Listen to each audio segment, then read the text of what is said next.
Guilty, ma'am and sir. I'm Michelin Sepulveda, 33 years old.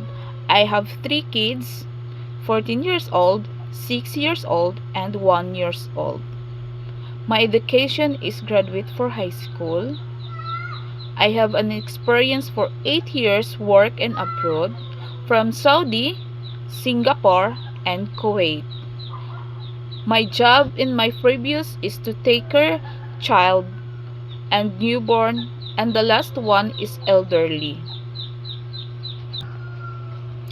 I am doing cleaning, laundry, ironing, and cooking. And also, I am willing to learn more about cooking about Chinese food. Ma'am and sir, I am doing my best to give it to you my trust and polite and to be kind to your family. Thank you.